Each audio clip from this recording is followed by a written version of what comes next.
The carpet did not stop at the bathroom door. This was 1983. A new house had a look. Brass and glass in the living room, wallpaper border in the kitchen, carpet everywhere else, including here. Every room said the same thing on purpose. The couch matched the drapes matched the wallpaper border. Somebody picked all of it off the same page of the same catalog, and it looked exactly like they meant it to. The carpet came back out first, one bathroom at a time, once real estate agents started telling sellers exactly what damp carpet does to a bathroom floor and exactly what it did to a buyer's opinion of the house. Some of these you already know on sight. Your house had one, or your grandmother's did. You'll recognize the rest the second you see them. One of them was sprayed across the ceiling of every room in this house and quietly held on to something for decades. It's probably still up there right now. Then, one piece of bedroom furniture solved the problem of a small room better than almost anything sold today, right up until it became a genuine liability. And one industry worth $2 billion a year, built entirely around a single piece of furniture, collapsed within a few years and never came back. By the end, none of this is going to look like bad taste. It's going to look like a family proving, room by room, that they'd made it. Through the front door, into the room, built to be seen first. Vertical blinds hung across the sliding glass door. Long plastic slats, off-white or almond, turning on a wand you twisted between two fingers. Sunlight came through in stripes that swept across the carpet as the wand turned and the slats clicked against each other whenever the door opened. Curtains were what your grandmother hung. This had moving parts. This looked like the house was keeping pace with everything else that was new. In the corner stood the étagère. Brass tube frame, glass shelves, each one holding something chosen for that shelf alone. A fern, a framed photo, a crystal dish nobody ever actually used. The brass caught the lamplight at the edges, right where your hand had worn the plating thin. It held nothing you needed. It held everything you'd arrived at. A living room without one just looked unfinished. By the time the plating had gone green at the joints, the shelf had already gone out to the curb. If you remember a house decorated to prove exactly that, you already know these were never just objects. 8 more of these are coming. The whole room agreed on a color palette before anyone said the word palette out loud. Mauve on the walls, dusty rose on the couch, a thread of seafoam or teal running through the throw pillows, the same 4 colors repeating from the entryway to the guest bath, chosen together on purpose, sold together in the same fabric swatch book at the same store. This was not an accident of taste. This was proof that somebody sat down and planned a room, the way people plan something they intend to keep. Paint stores stopped stocking the color by name within a decade. Nobody announced it. It just stopped being what the sample wall showed. A row of lights ran along a metal rail across the ceiling. Each head, turned on its own hinge, tilted toward whatever the room wanted lit that week. The new couch, a spot on the wall where nothing hung yet. It could point at anything. That was the whole appeal. A house that could redirect its own light was a house still deciding what it wanted to become. Down the hall, into the room that had to work as hard as it looked. The refrigerator was almond. So was the stove. So was the dishwasher. Matched on purpose. A soft, creamy tan, warmer than white, quieter than the avocado and harvest gold that had filled kitchens 10 years earlier. You picked it because it went with anything. The wallpaper, the counters, whatever came next. That was the actual selling point. Almond was built to outlast trends. A color designed not to fight with the room around it, so the kitchen could be updated in pieces instead of all at once. It worked.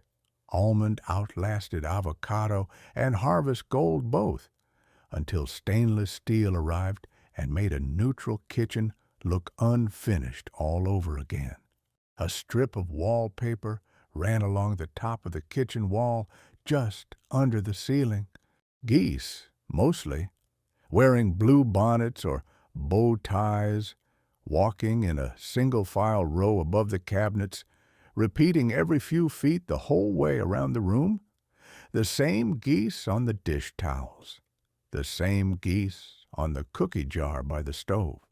By the late 80s, an entire kitchen could agree on a single animal on purpose, the same way it agreed on a color. It wasn't wallpaper. It was a finished room, and a family that had gotten around to finishing it.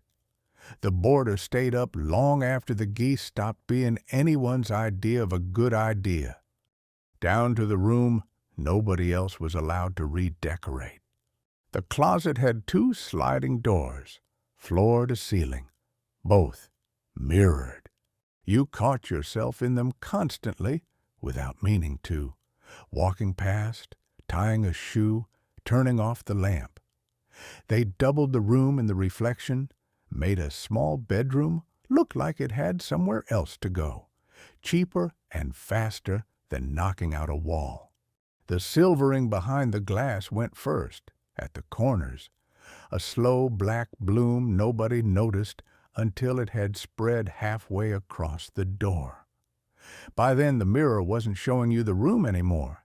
It was showing you how long you'd lived in it. In the corner of the bedroom, framed in dark wood, was the waterbed. You filled it with a garden hose through the bedroom window, and it took most of an afternoon. Full, a king-size frame could hold close to 2,000 pounds of water, heated to a setting nobody but the person sleeping in it was allowed to touch. It moved when you moved. It kept moving for a few seconds after you stopped. This was not something you fell into.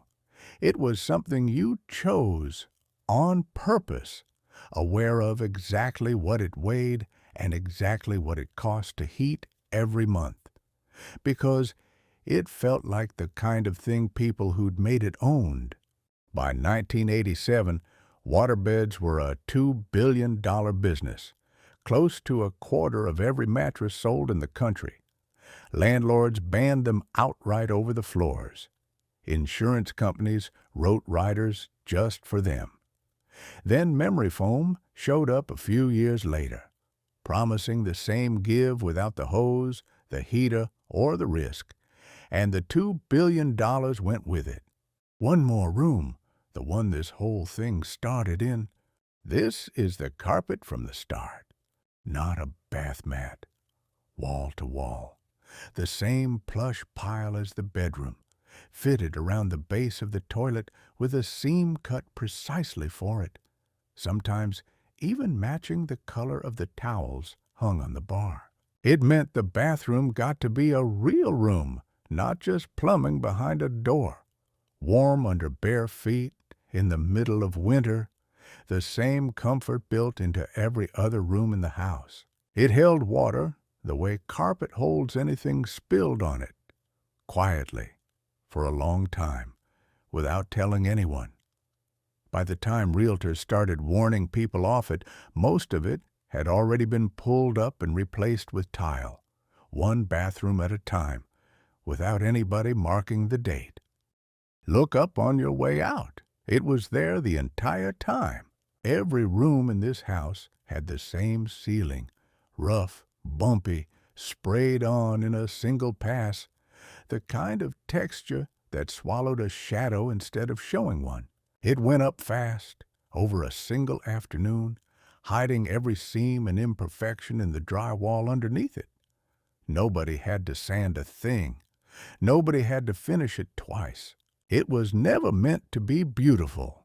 It was meant to be done. A shortcut that got the ceiling finished at a price a family building a first house could actually afford. So the money went to the Mauve and the brass and the Geese instead.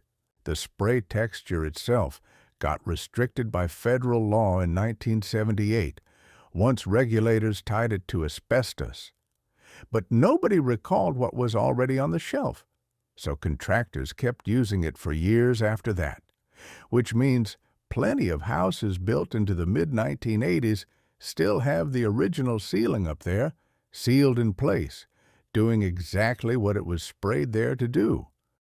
If one of these was sitting in your childhood house, the carpet, the geese, the waterbed, tell us which one in the comments. This is Back Then with Frank.